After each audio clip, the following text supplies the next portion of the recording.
So next, I want to bring up who I'm very excited to also have here with us today is Caleb Maupin, who is here with us with the Center for Political Innovation. Thank you for being on, Caleb. We have a video that we're going to watch of your statement, and then we're also going to hear from John McCarthy, who was also with CPI. And John, you can follow up right after we hear from Caleb's statement. So while that video is being queued up, all right, we're in place. Thank you, Comrade Uhuru. On behalf of the Center for Political Innovation, I wish to extend our full support and unequivocal solidarity to the People's Democratic Uhuru Movement, the African Peoples Socialist Party, Chairman O'Malley, and all of the individuals facing criminal charges.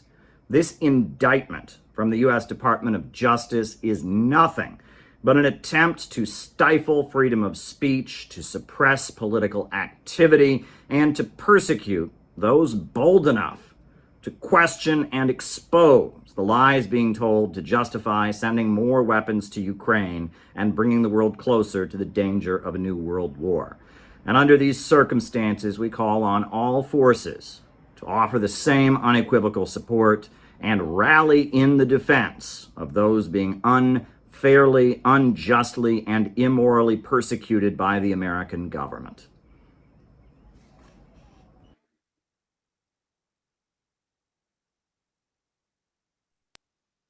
Hello? Uhuru, John? Yes, hi. Yeah. Hi. I'm also with CPI. I'm in unity with everything that Caleb has just said.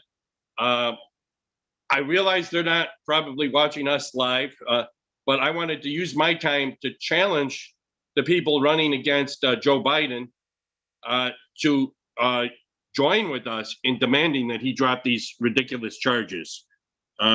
Marianne Williamson, some of the most powerful and beautiful arguments I've ever heard for reparations have been in your speeches. You made it an issue in the last campaign, but then the FBI declares that reparations are some kind of a Russian plot, and all of a sudden you can't find your voice.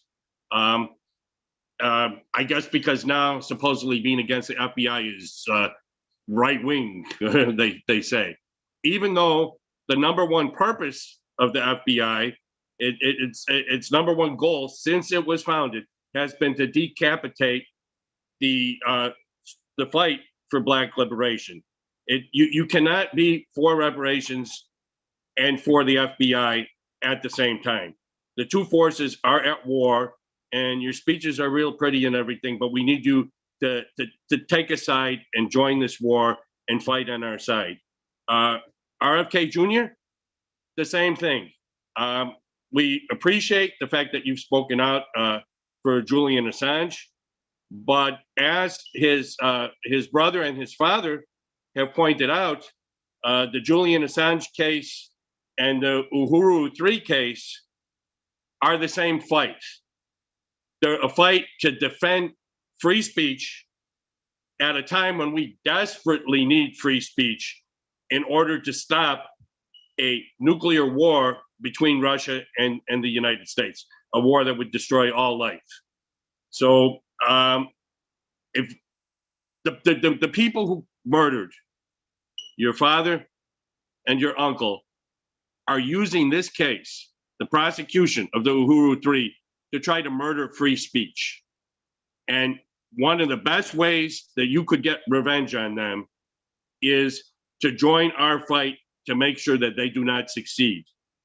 So, Bobby Jr., Marianne, please, we need you to hold a joint press conference demanding that President Joe Biden drop this ridiculous prosecution. And I'll say this, if he refuses and the Democrats nominate him anyway, there will not be another Democratic president for the rest of this century. I promise. Uhuru.